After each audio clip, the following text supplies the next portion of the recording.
বাংলাদেশে ১০০ টাকার স্বাস্থ্যসেবা নিতে ৭৩ টাকায় খরচ করতে হয় ব্যক্তির পকেট থেকে। সংকট সমাধানে স্বাস্থ্যের বাজেটে অর্থ বরাদ্দ বাড়ানোর পাশাপাশি যৌক্তিকভাবে তা খরচের সক্ষমতা অর্জনের জোর তাগিদ। বাজেটের অর্থ আপনার যদি আমি বেশি নিয়ে আসি, সেটাকে আবার ফেরত দেওয়া, এটাও এক ধরনের ডিসক্রেডিট। এই বাজেটটাতে তো ১০০% পদের বেতন ধরেই বাজেট করা হয়।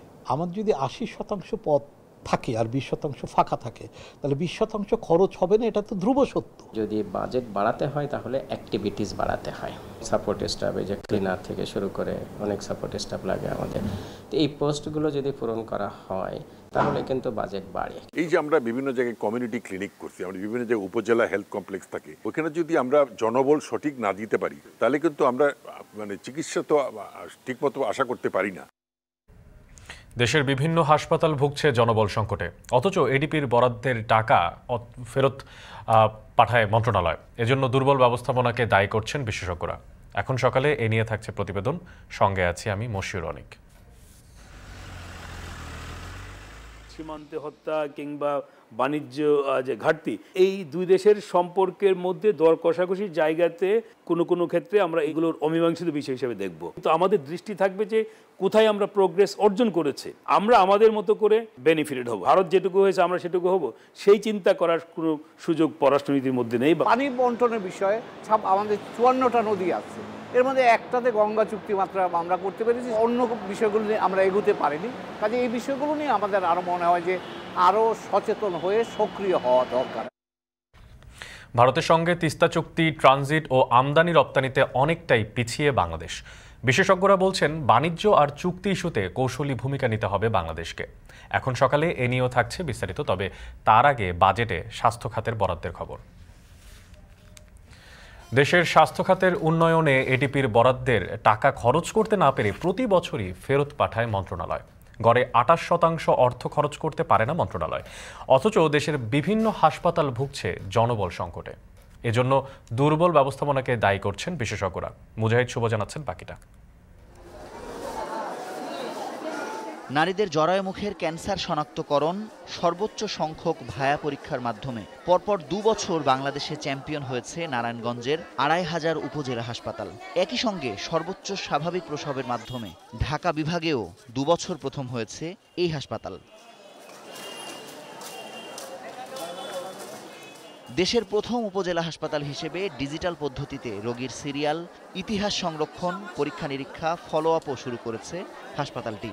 এসব চ্যালেঞ্জ নিতে গিয়ে প্রতি বছর নির্ধারিত বাজেট শেষ হয়ে গেলেও সবচেয়ে লাভবান হয় এই অঞ্চলের রোগীরা। অসংখ্য উঠোন বৈঠকের মাধ্যমে মানুষের মধ্যে সরকারি সেবায় আস্থাও ফিরিয়েছে হাসপাতাল কর্তৃপক্ষ। বাজেটের অর্থ আপনার যদি আমি বেশি নিয়ে আসি, সেটাকে আবার ফেরত দেওয়া, এটাও এক ধরনের ডিসক্রেডিট। এই পর্যন্ত আমরা যেরকম বাজেট করেছি, আমাদের ওই বাজেটের মাধ্যমে আমাদের সব কাজ বা সব অর্থ আমরা পুরোপুরি ব্যবহার করতে পেরেছি, কখনোই কোনোটা আমাদের ফেরত দিতে হয়। অথচ দেশের অধিকাংশ হাসপাতাল তার নির্ধারিত বাজেট খরচ করতে পারে না, যার প্রতিফলন স্পষ্ট বিগত দিনের স্বাস্থ্য বাজেটে। গত ৫ অর্থবছরের মধ্যে সেবা খাতে সর্বোচ্চ বরাদ্দ হয়েছিল ২০২০-২১ অর্থবছরে, অথচ সেবারও ফেরত গিয়েছে ২৫% অর্থ। একইভাবে ২০২১-২২ অর্থবছরে ফেরত গেছে ২১%। হতাশার খবর হলো অপ্রতুল বরাদ্দের মধ্যেও ২০২২-২৩ অর্থবছরে ফেরত গেছে সর্বোচ্চ তথা ৪০% অর্থ। এভাবে স্বাস্থ্য মন্ত্রণালয়ের বরাদ্দের গড়ে ২৮% ফেরত যাচ্ছে প্রতি অর্থ বছরে। যে বাজেটটা আসে সেই বাজেটটাতে তো ১০০% পদের বেতন ধরেই বাজেট করা হয়। আমার যদি ৮০% পদ থাকে আর ২০% ফাঁকা থাকে, তাহলে ২০% খরচ হবে না, এটা তো ধ্রুব সত্য। তাহলে এই খরচ করতে না পারার জন্য আবার স্বাস্থ্য মন্ত্রণালয়কে যখন অর্থ মন্ত্রণালয় দায়ী করে, তুমি খরচ করতে পারো না বলে তোমাকে পয়সা দিই না। খরচ করতে পারবো কী করে, তুমি তোমার পদ দাওনি, ঠিক আছে? তো এটা একটা দুষ্টু চক্রের ভিতর পড়ে গেছে। যদি বাজেট বাড়াতে হয় তাহলে অ্যাক্টিভিটিস বাড়াতে হয়। সাপোর্ট স্টাফ, এই যে ক্লিনার থেকে শুরু করে অনেক সাপোর্ট স্টাফ লাগে আমাদের। তো এই পোস্টগুলো যদি পূরণ করা হয় তাহলে কিন্তু বাজেট বাড়ে। বিশেষজ্ঞদের মতে অদক্ষ ব্যবস্থাপক, অদক্ষ জনশক্তি, দুর্বল ব্যবস্থাপনা ও ব্যয়ভীতির কারণে প্রতি বছর বরাদ্দের বড় অংশ ফেরত যাচ্ছে, যে কারণে সরকারি সেবায় আস্থা ফিরছে না, বিদেশমুখী হবার হার বাড়ছে ব্যাপকভাবে, স্বাস্থ্য অধিদপ্তর যদি মার্চ এপ্রিলে দেখায় যে আমাকে বরাদ্দ দিয়েছিল তার 80% আমি খরচ করে ফেলেছি, ফাইন্যান্স বাধ্য হবে বাজেট বরাদ্দ। 1000টা এফিশিয়েন্ট অফিসার পিক আপ করে জায়গা মতো বসিয়ে দেন, ওরা চেহারা বদলাই দিবে 6 মাসে। জেলা উপজেলা হাসপাতালে জনবলের সংকট 10% থেকে 60% পর্যন্ত। আমলাতান্ত্রিক জটিলতায় চিকিৎসক, নার্স সহ সহায়ক জনশক্তি নিয়োগে ধীরগতি বরাবরই পরিলক্ষিত হয়। জনবল নিয়োগে স্বাস্থ্য বিভাগেরও উদাসীনতা রয়েছে বলে মনে করেন এই বিশেষজ্ঞ। গত 10 বছরে বা 15 বছরে হিসাব দেখছিলাম 85,000 পুলিশের পদ সৃষ্টি হয়েছে, কতগুলো র্যাবের ব্যাটালিয়ান ইরেক্ট হয়েছে 15 বছরে। আমাদের যারা নেতৃস্থানীয় হচ্ছে, আপনি পদ সৃষ্টির প্রপোজাল দিলে প্রথমেই ডিজি সাহেব না করে দেবে, এত পদ দেওয়া যাবে না। আমি বলেছি স্যার আপনি নিয়ে যান, আপনার সচিব বাদ দিলে সচিব বাদ দিক, আপনি নিয়ে যান। সচিব যখন বলে যে অর্থ মন্ত্রণালয় দেবেন, আমি বলছি স্যার আপনি নিয়ে যান, অর্থ মন্ত্রণালয়ের বাদ দিক, আপনি দায়িত্ব নিচ্ছেন কিছুর জন্য অর্থ মন্ত্রণালয় হয়ে। এই যে আমরা বিভিন্ন জায়গায় কমিউনিটি ক্লিনিক করছি, আমরা বিভিন্ন জায়গায় উপজেলা হেলথ কমপ্লেক্স থাকে, ওইখানে যদি আমরা জনবল সঠিক না দিতে পারি তাহলে কিন্তু আমরা চিকিৎসা তো ঠিকমতো আশা করতে পারি না। খরচের সক্ষমতা না থাকায় ক্রমাগতভাবে কমতে থাকে স্বাস্থ্যের বরাদ্দ। সমস্যা সমাধানে রাজনৈতিক বিবেচনার বাইরে এসে দক্ষ প্রশাসক নিয়োগের পরামর্শ বিশেষজ্ঞদের। সরকারি যে স্বাস্থ্য সেবা কেন্দ্রগুলো আছে সেটাকে ফাংশনাল করতে হবে। কমিউনিটি ক্লিনিকে এটা কোনোভাবে সিএসসিপি দিয়ে চালানো উচিত না। আমাদের ইউনিয়নে ডাক্তার থাকতে হবে এবং সেই ডাক্তার সরকারি ডাক্তার থাকতেছে না, তাহলে এখানে কন্ট্রাকচুয়াল বেসিসে এখানে দেওয়া যেতে পারে। যদি স্বাস্থ্য অগ্রাধিকার না পায় তাহলে ডেঙ্গুতে রোগী মারা যাবে, কোভিডে রোগী মারা যাবে।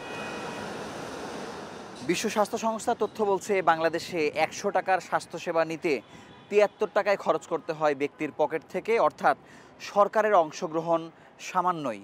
আর এ কারণে প্রতি বছর অন্তত 1,20,000 মানুষ দারিদ্র্যসীমার নিচে নেমে যাচ্ছে। সংকট সমাধানে স্বাস্থ্যের বাজেটে অর্থ বরাদ্দ বাড়ানোর পাশাপাশি যৌক্তিকভাবে তা খরচের সক্ষমতা অর্জনের জোর তাগিদ বিশেষজ্ঞদের। মুজাহিদ শুভ, এখন ঢাকা। ভৌগোলিক অবস্থানগত কারণেই বাংলাদেশের সবচেয়ে বন্ধুতম রাষ্ট্র ভারত।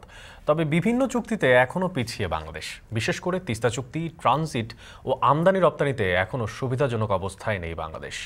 তবে বাংলাদেশ ও ভারতীয় পররাষ্ট্র বিশেষজ্ঞদের মতে নতুন সরকারের আমলে চুক্তি সম্পাদনায় বাংলাদেশকে আরও কৌশলী ভূমিকা পালন করতে হবে। আরও জানাচ্ছেন সিওল আহমেদ। ভারত বিশ্বের অন্যতম বড় দেশ, এছাড়াও দক্ষিণ এশিয়া অঞ্চলের প্রধান রাজনৈতিক, অর্থনৈতিক ও সামরিক শক্তির দেশও ভারত। আর এই কারণেই তার প্রতিবেশী নীতি নিয়ে প্রতিবেশী দেশগুলোর আগ্রহ বরাবরই বেশি। তাৎপর্যবহ এই কারণেই বাংলাদেশের সঙ্গে ভারতের রয়েছে এক ঐতিহাসিক ও সাংস্কৃতিক বন্ধন। ভারতের প্রতিবেশী নীতি বাংলাদেশের জন্য বিশেষভাবে গুরুত্বপূর্ণ। ভৌগোলিক অবস্থানগত কারণেই ভারতের সাথে বাংলাদেশের প্রতিবেশী নীতি নিঃসন্দেহে ইতিবাচক ভূমিকা রাখে। 2018 সালে ভারতের প্রধানমন্ত্রী নরেন্দ্র মোদী ক্ষমতা গ্রহণের পর প্রথমবার নেপাল সফরে ঘোষণা করেন ভারতের প্রতিবেশী প্রথম নীতির শীর্ষে রয়েছে নেপাল। আবার ঠিক 5 বছর পর ভারতীয় হাইকমিশনার বলছে ভারতের কাছে বাংলাদেশই প্রথম। এরকম সম্পর্কের মধ্যেই দুই দেশের মধ্যে রয়েছে বেশ কিছু দ্বিপাক্ষিক চুক্তি। তার মধ্যে অন্যতম আমদানি রপ্তানি চুক্তি। বাংলাদেশের 400 থেকে 500 কিলোমিটার সড়ক ব্যবহার করে ভারত তার দেশে পণ্য রপ্তানি করছে। নেপাল, ভুটানে সরাসরি পণ্য পাঠাতে ভারতের সড়ক ব্যবহারের অনুমতি দরকার। বিশেষজ্ঞরা বলছেন আমদানি রপ্তানি ট্রানজিট সুবিধা পেতে পররাষ্ট্র নীতিতে বাংলাদেশকে আরও কৌশলী হতে হবে। এই দুই দেশের সম্পর্কের মধ্যে দর কষাকষির জায়গাতে আমরা কোনো ক্ষেত্রে আমরা এগুলোর অমীমাংসিত বিষয় হিসেবে দেখব এবং এগুলোতে আরও কিভাবে আমরা প্রোগ্রেস করতে পারি সেই চেষ্টা করব। কিন্তু আমাদের দৃষ্টি থাকবে যে কোথায় আমরা প্রোগ্রেস অর্জন করেছে। কারণ ভারতের অর্থনীতি হচ্ছে বিশ্বের 3য় বৃহত্তম এবং ভারত একটা শক্তিশালী রাষ্ট্র। এখন আমি যদি ট্রানজিট ফ্যাসিলিটিস মানে প্রোভাইড করি তাহলে স্বাভাবিকভাবে ভারতের তার ইকোনমির সাইজ অনুযায়ী বেনিফিটেড হবে, অথবা তার যে নর্থ ইস্ট ইন্ডিয়ার সঙ্গে যে তার মেইনল্যান্ড হিসেবে যে নির্ভরশীলতা সেই অনুযায়ী হবে। আমরা আমাদের মতো করে বেনিফিটেড হব। এখন আমরা যদি বলি যে না দাঁড়িপাল্লা দিয়ে ম্যাপে ভারত যেটুকু হয়েছে আমরা সেটুকু হব, সেই চিন্তা করার কোনো সুযোগ পররাষ্ট্রনীতির মধ্যে নেই বা কূটনীতির মধ্যে। এদিকে বাংলাদেশে প্রধানমন্ত্রী শেখ হাসিনার নেতৃত্বে বিগত 3টি সরকারের আমলে ভারতের সাথে সবচেয়ে বেশি ঘনিষ্ঠ পররাষ্ট্রনীতি সম্পর্ক তৈরি করেছে। বিশেষজ্ঞরা বলছেন, ঢাকা দিল্লি সম্পর্কে নিরাপত্তা, প্রতিরক্ষা, আন্তঃসংযোগ, অভিন্ন নদীগুলোর পানি বণ্টন, সীমান্ত বিরোধ নিরসন ইত্যাদি বিভিন্ন ইস্যুতে ভারত ও বাংলাদেশের মধ্যে পারস্পরিক দ্বিপাক্ষিক অমীমাংসিত ইস্যুগুলোর সমাধানের পথ খুঁজে বের করতে হবে। আমাদের অনেক কাজ করার জায়গা আছে বলে আমি মনে করি। যেমন ধরুন, ভারতের সাথে আমরা ভারত আমাদেরকে $8 বিলিয়ন লাইন অফ ক্রেডিট দিয়েছে, কিন্তু সেটা $2 বিলিয়ন কিন্তু ব্যবহৃত হয়নি। তার কারণ হচ্ছে যে আমাদের দুই দিকে সক্ষমতার ঘাটতি আছে, এটা আমাদের মানতে হবে। পানি বন্টনের বিষয়ে আমাদের 54টা নদী আছে, এর মধ্যে একটাতে গঙ্গা চুক্তি মাত্র আমরা করতে পেরেছি, সেটাও 26 সালে পরে আবার নতুন করে হয়তো আমাদেরকে নবায়নের বিষয়টা আসবে। অন্য বিষয়গুলো নিয়ে আমরা এগোতে পারিনি। কাজে এই বিষয়গুলো নিয়ে আমাদের আরও মনে হয় যে আরও সচেতন হয়ে সক্রিয় হওয়া দরকার, এবং সেই ক্ষেত্রে আমাদের দিক থেকে আমরা মনে করতে পারি যে আমরা আমাদের যেটুকু বলার সেটুকু আমরা বলেছি। এখন বলটা ভারতের কোর্টে আছে, ভারতকে সে ব্যাপারে উদ্যোগ নিতে হবে। কীভাবে নেবেন সেটা তাদের অভ্যন্তরীণ বিষয়। এদিকে বাংলাদেশের নতুন সরকারের সাথে ভারতীয় সরকারের সম্পর্ক আরও ভালো হয়েছে বলে মনে করছেন ভারতীয় কূটনৈতিক পর্যবেক্ষকরা। ভবিষ্যতে অর্থনৈতিক ও বাণিজ্যিক সহযোগিতা দুই দেশের এজেন্ডায় খুব বড় একটা অংশ জুড়ে থাকবে বলেও মনে করছেন তারা। বাংলাদেশ সবচেয়ে বড় অর্থনৈতিক একটা ব্যবস্থা গড়ে উঠেছে বাংলাদেশে, এবং ইন্ডিয়ার পরে বাংলাদেশ সাউথ এশিয়ার একটা সবচেয়ে বড় ইকোনমিক পাওয়ার হিসেবে গড়ে উঠছে। তো সুতরাং সেটার একটা অন্যরকম ইম্পর্টেন্স আছে, সেটা আমরা সবাই বুঝতে পারি। ডায়ালগটা সবসময় চলছে এবং ডায়ালগটা ডাইনামিক এবং কন্টিনিউয়াস আছে। তো আমার মনে হয় না কোনো রকমের চুক্তি, যে কোনো কিছু একটু যদি ধীরেও যদি কোনো কিছু ডায়ালগ চলে কোনো ব্যাপারে, ওটাতে কোনো কিছু খুব একটা বেশি ডিস্টারবেন্স ক্রিয়েট করবে বলে। দুটো কান্ট্রির মধ্যে যদি মেনটেন করে রাখতে পারি, যেমন কিনা মনে করুন সিকিউরিটির কনসার্নগুলো এবং ইকোনমিক কনসার্নগুলো, এবং দু তরফেই কস্ট বেনিফিট যেগুলো অ্যানালিসিসে যেটা করতে হয়, সেটা যদি দু তরফের জন্য মোটামুটি পজিটিভ থাকে, তবে আমার মনে হয় না এই ধরনের চুক্তিগুলোর মধ্যে কোনো রকমের কোনো অসুবিধা হবে বলে আগামী সময়ে। এছাড়াও সময় মতো গঙ্গা চুক্তি পুনরায় নবায়ন করা হবে বলেও মনে করছেন তিনি। সিউল আহমেদ, এখন, ঢাকা। কোরবানির ঈদের আর মাত্র 2 সপ্তাহ বাকি, তাই পশুপালনে ব্যস্ত রাজশাহীর ছোট বড় মিলে প্রায় 1500 খামারি। এবছর জেলায় লক্ষ্যমাত্রার চেয়ে লক্ষাধিক গবাদি পশু উদ্বৃত্ত হলেও পশু পরিচর্যার খরচ বাড়ায় হাটে কাঙ্ক্ষিত দাম পাওয়া নিয়ে শঙ্কায় আছেন খামারিরা। বিস্তারিত প্রতিবেদনে। ছোট করে কেটে রাখা খড়ের ওপরে ছিটানো হচ্ছে ভুট্টা, ভুসি সহ বিভিন্ন দানাদার গোখাদ্যের মিশ্রণ। এবার 2 জন কর্মচারী তা ভালোভাবে একত্রে মিশিয়ে তুলছেন বড় বড় ড্রামে। এভাবেই রাজশাহীর পবা উপজেলার রণহাটের জাহিদ হোসেনের খামারে চলছে গরুদের খাবারের প্রস্তুতি।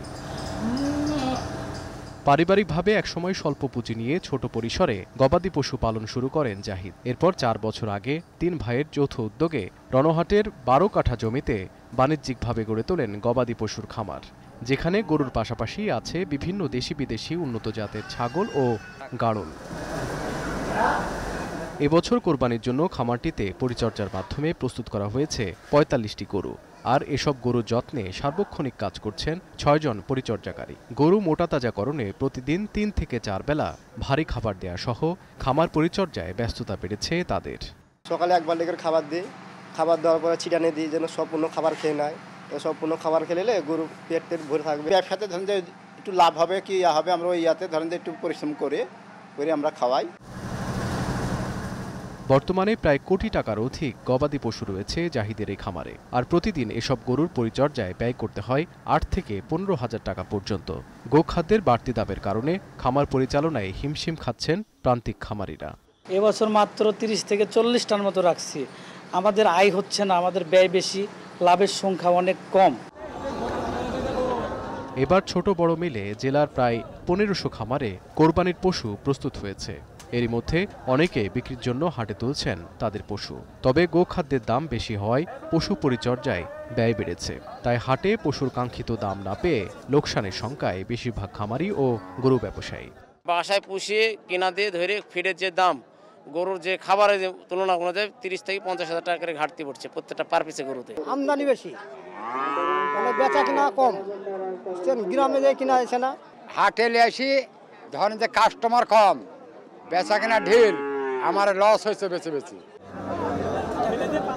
এবছর রাজশাহীতে চাহিদার তুলনায় পর্যাপ্ত কোরবানির পশু উৎপাদন হয়েছে বলে জানিয়েছে জেলা প্রাণী সম্পদ অধিদপ্তর।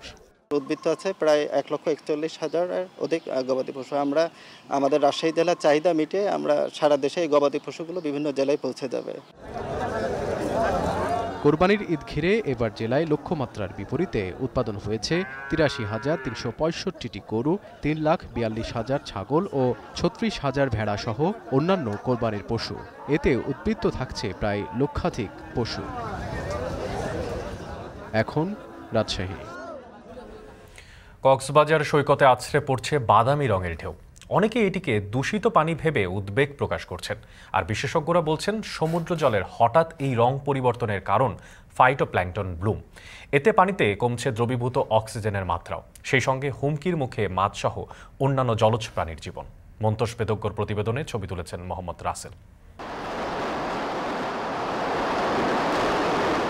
কক্সবাজার সৈকতে আছড়ে পড়া ঢেউয়ের চিরচেনা রং হঠাৎ করে পরিবর্তন হয়েছে। নীলাভ জলরাশি তীরের কাছাকাছি এসে রূপ নিচ্ছে বাদামি কিংবা হালকা লালচে বর্ণে। বিশাল অংশ জুড়ে পানির এমন রং দেখে উদ্বেগ দেখা দিয়েছে পর্যটকদের মাঝে। অনেকেই দূষিত নোংরা পানি ভেবে পানিতে নামছেন না, তবে যারা পানিতে নেমেছেন তাদের মাঝেও দেখা গেছে অস্বস্তি এবং স্বাস্থ্য ঝুঁকির শঙ্কা। এবার দেখতে পাচ্ছি যে পানিটা কিছুটা ময়লা ধরনের এবং গতবারের মতো রিল্যাক্স ফিল করছি না। এখানে লালচে টাইপ বা একটু কালো টাইপের যে পানিটা আসছে, এখন দুশ্চিন্তা আছে যে আসলে স্কিনের কোনো ক্ষতি হবে কিনা, যে কারণে অল্প গোসল করেই কিন্তু আমরা উঠে গেলাম। চোখে লাগলে চোখ মুখ খুবই জ্বালা করতেছে পানি, আর আপনার তামাক ধুইলে যেরকম একটা কালার বাহির হয় পানির, ঠিক এই পানিটা এমনি অবস্থা। বিশেষজ্ঞরা বলছেন ফাইটোপ্ল্যাঙ্কটন ব্লুম বা ফাইটোপ্ল্যাঙ্কটনের আধিক্যের কারণে পানির এমন পরিবর্তন হয়ে থাকে, যার প্রভাব থাকতে পারে 2 থেকে 7 দিন পর্যন্ত। এর কারণে পানিতে দ্রবীভূত অক্সিজেনের মাত্রা মারাত্মকভাবে কমে যায়। পাশাপাশি ঝুঁকিতে পড়ে ওই এলাকার মাছসহ অন্যান্য জলজ প্রাণীর জীবন। বাস্তুতন্ত্র ক্ষতিগ্রস্ত হবার সাথে রয়েছে স্বাস্থ্য ঝুঁকিও। যেহেতু ব্যাকটেরিয়াল অ্যাকিউমুলেশন হয় আফটার দ্য ফাইটোপ্ল্যাঙ্কটন ব্লুম, সেই ক্ষেত্রে কিছুটা প্রভাব পড়তে পারে যদি সরাসরি আমাদের চোখে বা গায়ে লাগে। আদারওয়াইজ যদি না খায় সেক্ষেত্রে ওই ধরনের কোনো প্রভাব নেই। মূলত ঘূর্ণিঝড় রিমালের পরই কক্সবাজার সমুদ্র অঞ্চলে ফাইটোপ্ল্যাঙ্কটন ব্লুম ঘটেছে, যা নিয়ে ইতোমধ্যে গবেষণা শুরু করেছেন বাংলাদেশ সমুদ্র গবেষণা ইনস্টিটিউটের বিজ্ঞানীরা। শুক্রবার রাতে সমুদ্র থেকে পানির নমুনা সংগ্রহ এবং আধিক্য দেখা দেওয়া ফাইটোপ্ল্যাঙ্কটনের প্রজাতি নির্ধারণের কাজ শুরু করেছেন তারা। যখন ফাইটোপ্ল্যাঙ্কটন ব্লুমটা হয়, সে কী করে একটা ডোমিনেটেড এরিয়া তৈরি হয় এবং সে কী করে কিছুদিন পরে সেটা মারা যায়। তো মারা যাওয়ার পরে হয় কি, ওইখানে যে অক্সিজেন লেভেলটা থাকে ওই সমুদ্রের ওই পার্টের অক্সিজেন লেভেলটা কমে যায়, ফলে ওইখানে অক্সিজেন ডিপ্লিকেশন তৈরি হয়, হাইপোক্সিয়া কন্ডিশনটা তৈরি হয়, যা সমুদ্রের পরিবেশের জন্য খুবই খারাপ আর কি। কিছু ডাটা নিয়েছি আমরা, এখানকার ইনস্টিটিউট এনভায়রনমেন্টাল মেজারমেন্ট করব, ল্যাবে দেখব, আমরা এই বিষয়ে আরও বিস্তারিত গবেষণা করব আমরা। তো এই জন্য আমাদের বিভিন্ন গ্রুপ আছে, আশা করি আমরা একটা ভালো কিছু একটা আউটপুট নিয়ে আসতে পারবো আর কি। নানা কারণে মাঝে মধ্যেই সমুদ্রে ফাইটোপ্ল্যাঙ্কটন ব্লুম ঘটে এবং সমুদ্রের পরিবেশের উপর মারাত্মকভাবে নেতিবাচক প্রভাব ফেলে। এ ক্ষতি থেকে রক্ষার পাশাপাশি সমুদ্রকে ভালো রাখা এবং সমুদ্র সম্পদকে কাজে লাগাতে চলছে নিরন্তর গবেষণা। এখন কক্সবাজার। বরিশালের বাজারে কমেছে সবজির সরবরাহ।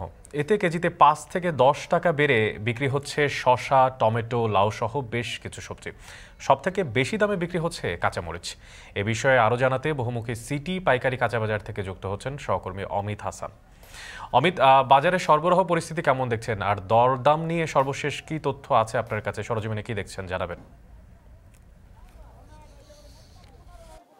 অনেক বরিশালে সপ্তাহ ব্যবধানে সবজির দাম কিছুটা বৃদ্ধি পেয়েছে, তবে পটলের সরবরাহ খুব ভালো দেখা যাচ্ছে, যার কারণে পটলের দাম কিছুটা কমেছে। কিন্তু অন্যান্য যে সবজি রয়েছে সেগুলোর দাম কিন্তু আজকে বাড়তি দেখা যাচ্ছে। বিশেষ করে শসা, টমেটো যেগুলো রয়েছে সেগুলোর দাম কিন্তু আজকে বৃদ্ধি পাচ্ছে। ব্যবসায়ীরা বলছেন সরবরাহ কম থাকার কারণেই মূলত সবজির দামটা বেড়েছে। বিশেষ করে কাঁচামরিচের ঝাঁজ কিন্তু এখনও কমেনি। কিছুদিন আগে 200 টাকা দরে বিক্রি হলেও এখন কিছুটা কমেছে, তাও কিন্তু অনেক বেশি। আজকে কিন্তু 150 থেকে 160 টাকা কেজি দরে কাঁচামরিচ বিক্রি হচ্ছে প্রকারভেদে। এবং সবজির অন্যান্য সরবরাহ যদি বলি যে শশাও কিন্তু আজকে বেশি দামে বিক্রি হচ্ছে, 30 থেকে 40 টাকা কেজি দরে আজকে শশা বিক্রি হচ্ছে। এছাড়া লাউ প্রকারভেদে 15 থেকে 20 টাকা কেজি দরে বিক্রি হচ্ছে। এছাড়া লেবুর কথা যদি বলি 130 থেকে 200 টাকা পন আকার ভেদে আজকে পাইকারি বাজারে বিক্রি হচ্ছে। রেখার কথা 15 থেকে 20 টাকা, পটল 18 থেকে 20 টাকা, যেটির দাম কিছুটা কমেছে, গত সপ্তাহে 25 টাকা দরে বিক্রি হচ্ছে। এছাড়া কাঁচা কলার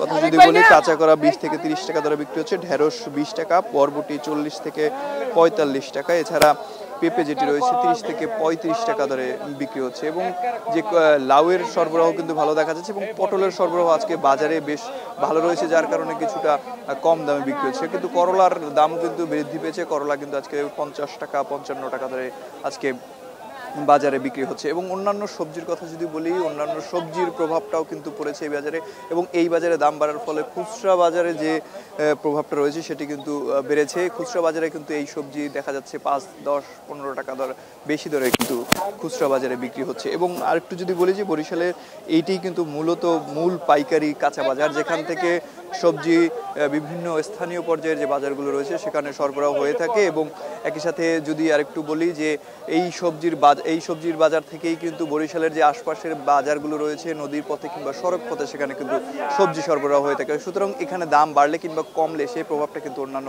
বাজারগুলোতে পড়ে। তো বরিশালের সবজির কাঁচা বাজার থেকে এই ছিল আমার কাছে সর্বশেষ। অনেক সরবরাহ কম থাকায় বরিশালে বেড়েছে সব ধরনের সবজির দাম। আর সে বিষয়ে জানাতেই বরিশালের পাইকারি বাজার থেকে যুক্ত ছিলেন সহকর্মী অমিত হাসান, জানাচ্ছিলেন সেখানকার সর্বশেষ দরদাম।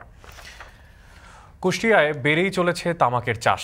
এতে একদিকে যেমন এই অঞ্চলের মানুষের স্বাস্থ্য ঝুঁকি বাড়ছে, তেমনি আছে খাদ্য ঘাটতির শঙ্কা। চিকিৎসকরা বলছেন দ্রুত তামাক চাষ নিয়ন্ত্রণ করা না গেলে এই অঞ্চলের দীর্ঘ স্বাস্থ্য ঝুঁকি এড়ানো যাবে না। আব্দুল আলিমের ছবি ও সোহেল পারভেজের তথ্যে বিস্তারিত দেখুন প্রতিবেদনে। খাদ্যশস্য উৎপাদনে কুষ্টিয়ার বিস্তীর্ণ মাঠ জুড়ে এখন শুধুই বিষবৃক্ষ তামাকের চাষ। যতদূর চোখ যায় মাঠ জুড়ে কেবল তামাক আর তামাক। এবছর জেলায় 10,931 হেক্টর জমিতে চাষ হচ্ছে এই তামাক। এতে কমেছে অন্যান্য ফসলের চাষাবাদ। ক্ষতিকর জেনেও বেশি মুনাফার লোভে দিন দিন তামাক চাষে ঝুঁকছে এখানকার চাষিরা। তামাক চাষের জন্য আমার এলাকায় মনে করেন যে ধান আবাদ মানে পেটে খাওয়ার জিনিস আবাদ করা বন্ধই হয়ে গেছে। তামাকের জন্য 1 বিঘি ভূমি যে চৈতি ধান আবাদ করবো আমরা গরিব মানুষ, সেই আবাদ করার মতন পরিস্থিতি নেই। অন্য ফসলের তো দাম না, এখন তামাকের দাম আছে বলে আমরা চাষটা করি। ক্ষতি জেনেও মনে করেন যেমন মানুষ সিগারেট খায়, তেমন ক্ষতি জেনেও আবাদ করা লাগে বেশি টাকা পয়সার জন্য। তামাকে তো ক্ষতি হয়, তবে আমরা জানি সেই রোগ হচ্ছে। চিকিৎসকরা বলছেন তামাক চাষে ক্যান্সার সহ নানা রোগে আক্রান্ত হচ্ছে মানুষ। দ্রুত তামাক চাষ নিয়ন্ত্রণ করা না গেলে দীর্ঘ স্বাস্থ্য ঝুঁকিতে পড়বে এ অঞ্চল। যারা এই তামাক চাষের সাথে সংশ্লিষ্ট এবং তামাক প্রক্রিয়াজাতকরণের সঙ্গে সংশ্লিষ্ট থাকেন, বিশেষ করে গ্রামের শিশু এবং মহিলারা, তাদের জন্য স্বাস্থ্য ঝুঁকির পরিমাণ দিন দিন বৃদ্ধি পাচ্ছে। জেলায় দিন দিন তামাক চাষ বাড়লেও কৃষি বিভাগ বলছে তামাক চাষে কৃষকদের নিরুৎসাহিত করতে কাজ করে যাচ্ছেন তারা। কৃষি বিভাগ থেকে আমরা তামাক চাষকে নিরুৎসাহিত করার জন্য বিভিন্নভাবে আমরা কৃষকদের আসলে পরামর্শ দিয়ে যাচ্ছি, প্রশিক্ষণ দিয়ে যাচ্ছি এবং উদ্বুদ্ধীকরণ করার জন্য বিভিন্নভাবে তাদেরকে কৃষি প্রণোদনাও আমরা দিয়ে যাচ্ছি। দ্রুত এই তামাক চাষ বন্ধে কার্যকরী পদক্ষেপ নেওয়ার দাবি সচেতন মহলের। এই ব্রিটিশ আমেরিকান টোবাকো, এই সাথে জাপান যে টোবাকো কোম্পানি আছে, জাপান টোবাকো কোম্পানি, এই সাথে আরও 2-1টা কোম্পানি আছে, তারা দেখছে যে টোবাকো ব্যবসাতে এটাকে মানুষের স্বাস্থ্যের ক্ষতি হচ্ছে, জীবনহানি হচ্ছে, সেদিকে তাদের খেয়াল নাই। তাদের ব্যবসায়িক দৃষ্টিকোণ থেকে চিন্তাভাবনা করে তারা তামাক চাষে জনগণকে উদ্বুদ্ধ করছে। চাষিরা হিসাব নিকাশ করে দেখছে ধান চাষের থেকে তামাক চাষে আমার বেশি লাভবান আমরা হতে পারছি, যার কারণে তারা তামাকের দিকে ঝুঁকে পড়ছে বেশি। তামাক চাষ নিয়ন্ত্রণ করা গেলে বাড়বে খাদ্যশস্য উৎপাদন, দূর হবে দীর্ঘ স্বাস্থ্য ঝুঁকির আশঙ্কা। এখন কুষ্টিয়া। নওগাঁয় ছোট বড় মিলিয়ে 7টি নদী রয়েছে। বর্ষায় নদীতে পূর্ণ যৌবন ফিরলেও শুষ্ক মৌসুমে মৃতপ্রায় থাকে প্রায় বেশিরভাগ নদী। নদী খনন না করায় চাপ বাড়ছে ভূগর্ভস্থ পানির ওপরেও। নদী খালের স্বাভাবিক অবস্থা না থাকায় পরিবেশের ওপরও পড়ছে বিরূপ প্রভাব। এ অবস্থায় জেলার নদী ও খাল খননের দাবি স্থানীয়দের। আব্বাস আলীর প্রতিবেদনে বিস্তারিত। নওগাঁ শহরের মাঝ দিয়ে বয়ে চলেছে খরস্রোতা যমুনা নদী। একসময় এর পূর্ণ যৌবন থাকলেও এখন কিছু দূর সামনে যেতেই চোখে পড়বে বালুচর, আবার কোথাও কোথাও হাঁটু কিংবা বুক সমান পানি। গত 4 দশক আগেও এই নদী ছিল উত্তাল। নদী ঘিরে গড়ে উঠেছিল বিভিন্ন ব্যবসা প্রতিষ্ঠান, মাছ শিকার করে জীবিকা নির্বাহ করত মৎস্যজীবীরা। তবে দীর্ঘদিন নদীটি সংস্কার ও খনন না করায় এখন এটি পরিণত হয়েছে গরু ছাগলের গোচারণ ভূমিতে। আর নদীর যেখানে পানি রয়েছে সেখানে কৃষকরা ফসল চাষ করছেন। জেলায় ছোট যমুনা, আত্রাই, তুলসীগঙ্গা সহ 7টি নদী রয়েছে, যার মোট দৈর্ঘ্য প্রায় 405 কিলোমিটার। এর মধ্যে গত 3 বছরে মাত্র 72 কিলোমিটার খনন করা হয়েছে। দীর্ঘদিনের সংস্কার ও খননের অভাবে পলি পড়ে ভরাট হয়ে গেছে বাকি নদী। পেশা বদলাতে বাধ্য হচ্ছেন মৎস্যজীবীরা। আমরা আগে গরুর নাচ ধরে পার হয়ে যাও, ওপারে ওই গরুর ঘাস খিলাছি, আর সেই নদী এখন জুতা পা দিয়ে পার হওয়া লাগে। এই নদী পুড়ে যাওয়ার কারণে পানির নদীর একটু হলেই ভরাট হয়ে বাঁধ ভেঙে বন্যায় প্রবলিত হয়ে যায় এই অবস্থা। কোন তো শুকাতে আছে, কোনো সংস্কারের কোনো বন্ধব নেই বা জনদরদিও নেই, আর আমাদের মাঠের ফসল পানিও হয় না। নদী খনন করা হয় তাহলে আমাদের সারা বছর পানি পাবো, আমার ফসল করতে যে কোনো ফসল করতে আমাদের সুবিধা আছে। মাছ মারা হয় না, তখন কেউ রিক্সা চালায় বা অথচ কেউ মাটি কাটে, কেউ জোগাড়ি কাজ করে, এভাবেই গরিব গুণা মানুষ জীবনযাপন চালায়।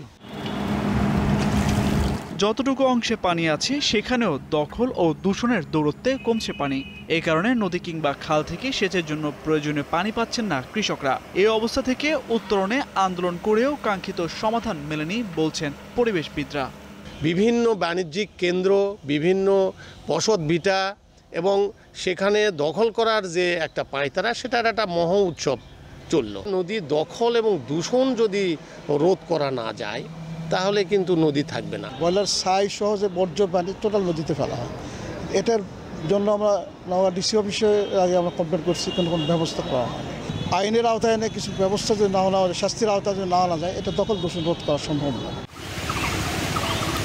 পানি উন্নয়ন বোর্ড বলছে নদী ও খাল খননের জন্য আবেদন করা হয়েছে, অর্থ বরাদ্দ পেলেই খনন কাজ শুরু করা হবে।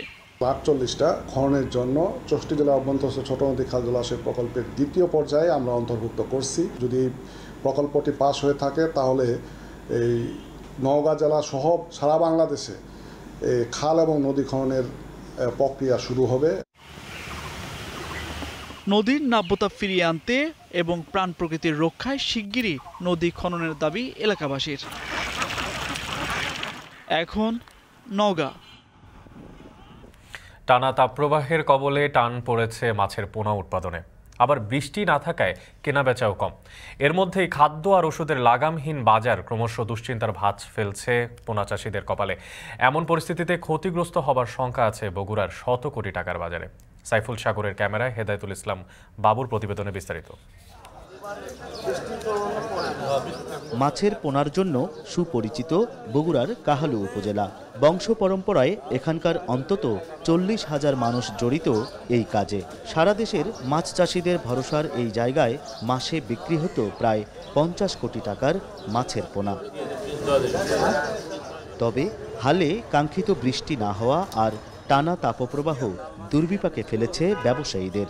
নদী, নালা, খাল, বিল, পুকুর, জলাশয়ে পানি না থাকায় কমে গেছে মাছের পোনার চাহিদা। এতে আশঙ্কাজনক হারে কমেছে বিক্রি। প্রোডাকশন হচ্ছে না, নষ্ট হয়ে যাচ্ছে গরমের তাপেতে। আর বৃষ্টি হলে নষ্ট হলো না, মাছগুলো প্রোডাকশন ভালো হলো। বৃষ্টি নাই দেখে এই ব্যবসা কি করবেন, করতে থাকে মাছ বেচা কেনা করি, মাছ বেচা কেনা নাই। বেচা কেনার যখন এমন হাল, তখনও চড়া পোনা উৎপাদনে ব্যবহৃত খাদ্য আর ওষুধের দাম। তাই খরচের সঙ্গে লাভের হিসাব মেলাতে পারছেন না উৎপাদকরা। উল্টো বাড়ছে ক্ষতির অঙ্ক। প্রতিটা ওষুধের পার হলো একার বোতলকে আপনার বাইরে গেছে হলো একার 200 টাকা 300 টাকা করে দিলে হলো একার আপনার কিনেছিলাম 300 টাকা, হয়ে গেছে 500 টাকা। এখন ব্যবসায়ীটি চলার মতন কায়দা নাই।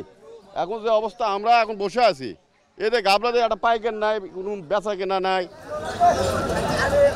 অনাবৃষ্টি আর খরার পাশাপাশি পোনার খাদ্য আর ওষুধের মূল্যবৃদ্ধি যখন পোনা চাষিদের বিপাকে ফেলেছে, তখন ভালো খবরের মধ্যে এতটুকুই যে বগুড়ার কাহালুর মাছের পোনার বেশ কদর বেড়েছে পাশের দেশ ভারতের বাজারে। বিশেষ করে বগুড়া জেলা এবং উইথ নাটোর, নওগাঁ, জয়পুরহাট মিলে এখান থেকে আমাদের এলসির মাছ যায় সর্বোচ্চ মাসে মানে সর্বনিম্ন 40 গাড়ি মাছ যায়। প্রক্রিয়াটা মসৃণ না, মানে ওদেরকে এই এলসি পাঠাইতে গেলে 4-5 দফা কাগজ সংগ্রহ করতে হয়, যেটা আবার খুলনা থেকে ঢাকা থেকে সংগ্রহ করতে হয়। এটি আমাদের মহাপরিচালক মহোদয়ের মাধ্যমে এটি উদ্যোগ নেওয়া হচ্ছে যে এই এলসি করণের প্রক্রিয়াটা যেন সহজতর হয়। যেহেতু ব্যবসা রানিং আছে, তাহলে সেক্ষেত্রে আমরা কিন্তু এখান থেকে একটা রাজস্ব আয়ের একটি আমরা কিন্তু সুযোগ তৈরি করতে পারবো আর কি। এদিকে মৎস্য বিভাগ বলছে, পুকুরে ভূগর্ভস্থ পানি সরবরাহ, খাবারের পরিমাণ কমানো সহ তাপপ্রবাহ চলাকালে পোনা চাষিদের বিভিন্ন পরামর্শ দেয়া হচ্ছে। আপনাদের ভূগর্ভস্থ পানি সরবরাহ করা, প্রতিদিন আধা ঘন্টা বা 45 মিনিট ভূগর্ভস্থ পানি সরবরাহ করলে আপনার হচ্ছে যে এটি হচ্ছে যে তাপদাহের যে প্রভাবটা, অতিরিক্ত তাপের জনিত ক্ষয়ক্ষতিটা থেকে এড়ানো যাবে। ভিতরে কিন্তু কিছু বিষাক্ত গ্যাস তৈরি হয়, এই গ্যাসটা যেন মাছের ক্ষতি করতে না পারে আমরা হররা টানার পরামর্শ দিচ্ছি। গত বছর কাহালু ও আদমদিঘি উপজেলা সহ বগুড়ার চাষিরা প্রায় 63 কোটিরও বেশি পোনা বিক্রি করে আয় করেছিল 108 কোটি টাকার বেশি। হেদায়েতুল ইসলাম বাবু, এখন বগুড়া। এখন সকালে নিচ্ছে আর একটা বিরতি, ফিরছি একটু পরে, সাথে থাকুন।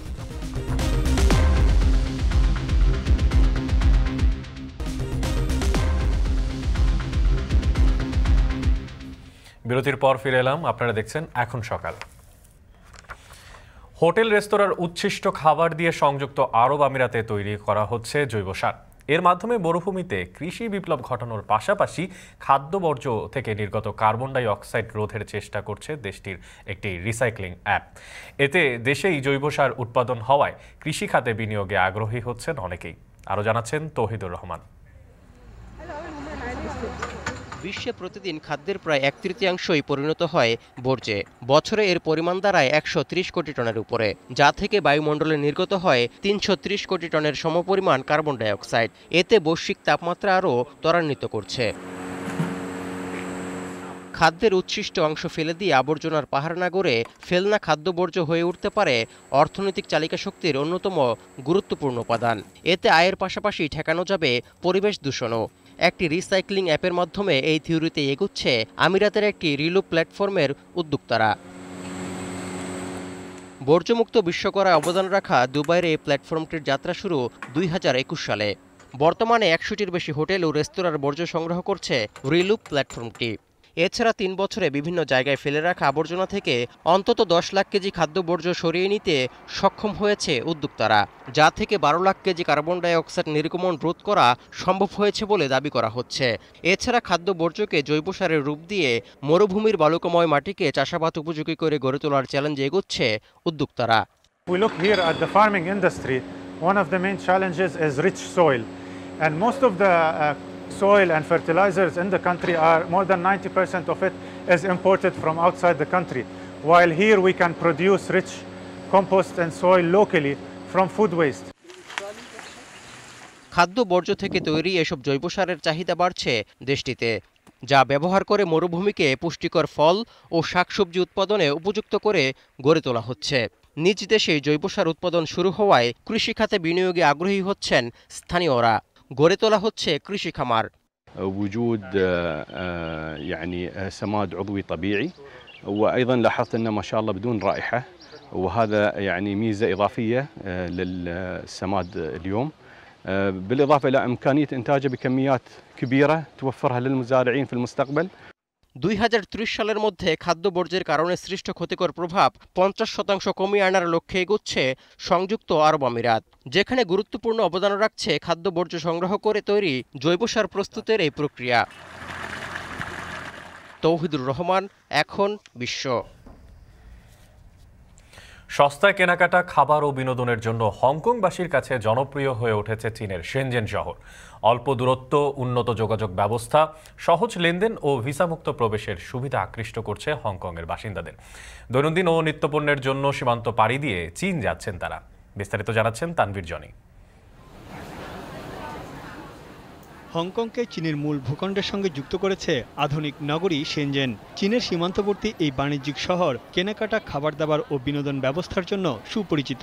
শহরটিতে আছে সুউচ্চ ভবন, বড় বড় শপিং মল সহ বেশ কয়েকটি বিনোদন পার্ক। হংকংয়ের সঙ্গে শহরটির দূরত্ব মাত্র ২৭ কিলোমিটার। নিত্যপণ্য থেকে শুরু করে যে কোনো কেনাকাটার জন্য সীমান্ত পাড়ি দিয়ে শেনজেনে যাচ্ছেন হংকংয়ের বাসিন্দারা। মুদ্রার বিনিময় হারের মান কম থাকায় অল্প খরচে সব সুবিধা পাচ্ছেন হংকংবাসী। রেস্টুরেন্টে খাওয়া দাওয়া বা শপিংয়ের জন্য তাদের কাছে জনপ্রিয় জায়গা এখন শেনজেন শহর। অল্প দূরত্ব এবং উন্নত যোগাযোগ ব্যবস্থার কারণে আকৃষ্ট হচ্ছেন হংকংয়ের পর্যটকরা। ভিসা জটিলতা না থাকায় সহজেই সীমান্ত পাড়ি দেওয়া যায়। যাতায়াতের জন্য আছে ট্রেন, ট্যাক্সি ও বাস। এছাড়া নগদ অর্থ বহনেরও ঝামেলা নেই। সবকিছু হয় অনলাইন পেমেন্টের মাধ্যমে। ২০২৩ সালে শেনজেন শহর ভ্রমণ করেছে ৫,৩০,০০,০০০ হংকংবাসী। গত মার্চে হংকং থেকে রেকর্ড ৯৩ লাখ মানুষ এসেছে শহরটিতে। মূলত উৎসব ঘিরে কম খরচে নাইট লাইফ, শপিং ও অনুষ্ঠান উপভোগের জন্য পর্যটকদের এই ঢল। হংকংয়ের অর্থনীতি শেনজেনের মাথাপিছু আয়ের প্রায় দ্বিগুণ। চীনের অন্যান্য অংশের তুলনায় অর্থনৈতিকভাবে শক্তিশালী হংকং, যা শহরের বাসিন্দাদের সীমান্তের ওপারে ক্রয় ক্ষমতা বাড়িয়েছে।这5项措施有利于丰富投资选择和风险管理工具，有助于吸引更多内地资金南下，增加港股市场的交易活跃度。同时呢，在হংকংয়ের মুদ্রার বিপরীতে মার্কিন ডলারের মূল্য অনেক বেশি। সেই তুলনায় চীনা মুদ্রা ইউয়ানের মান অনেক কম, যার ফলে ক্রেতারা চীনা পণ্য ও সেবার দিকে ঝুঁকছে। হংকংয়ের বাসিন্দাদের আকৃষ্ট করতে নানা সুবিধা চালু করেছে চীনা সরকার। ১৭ মিলিয়ন মানুষের শেনজেন নগরী চীনের অর্থনীতিকে এগিয়ে নিয়ে যাচ্ছে। মুক্তবাজার অর্থনীতির একটি বড় উদাহরণ হয়ে উঠেছে হংকং ও শেনজেন শহর। ১৯৯৭ সালে চীনের স্বায়ত্তশাসনে আসে হংকং। চুক্তি অনুযায়ী ২০৪৭ সাল পর্যন্ত হংকংয়ে এক দেশ দুই ব্যবস্থা নীতি বাস্তবায়ন হয়। তানভীর জনি, এখন বিশ্ব। প্রায় ১.৫ মাস ধরে ৭ পর্বের ভোট যুদ্ধ শেষে এবার ভারতের ক্ষমতার মসনদ জয়ের পালা। কে বসতে যাচ্ছেন তা নিয়ে চুলচেরা বিশ্লেষণ। যদিও ফলাফলের জন্য অপেক্ষা করতে হবে ৪ জুন পর্যন্ত। তবে দেশটির গণমাধ্যম থেকে শুরু করে সব জরিপে এগিয়ে রাখা হচ্ছে বিজেপির নেতৃত্বাধীন জোট এনডিএকে। তৃতীয়বারের মতো প্রধানমন্ত্রী হওয়ার দৌড়ে এগিয়ে রাখা হচ্ছে নরেন্দ্র মোদীকেই। আরও জানাচ্ছেন তৌহিদুর রহমান। তীব্র তাপপ্রবাহের মধ্যেই ১৮তম লোকসভা নির্বাচনে ভোটাধিকার প্রয়োগ করেন ভারতবাসী। আর এর মধ্য দিয়েই শেষ হল ১৯ এপ্রিল শুরু হওয়া ৭ পর্বের ভোটযুদ্ধ। তবে দিল্লির মসনদে কে বসছেন তা জানতে অপেক্ষা করতে হবে জুনের ৪ তারিখ পর্যন্ত। ৫৪৩টি আসনে ভোট উত্তাপ শেষে এবার জয় পরাজয়ের সমীকরণে স্নায়ুচাপ বেড়েছে রাজনীতিবিদদের। ইন্ডিয়া জোটকে নিয়ে ক্ষমতায় আসা যায় কিনা তার হিসেব কষছে প্রধান বিরোধী দল কংগ্রেস। নয়াদিল্লিতে দলটির সভাপতি মল্লিকার্জুন খার্গের বাসভবনে দীর্ঘ আলোচনাও হয় এ নিয়ে। এরপর তাদের ইন্ডিয়া জোট ২৯৫টির বেশি আসনে জিতবে বলে দাবি করেন মল্লিকার্জুন। 295 से ज्यादा आएंगे, कम तो नहीं आएंगे, ये हमने आकलन किया।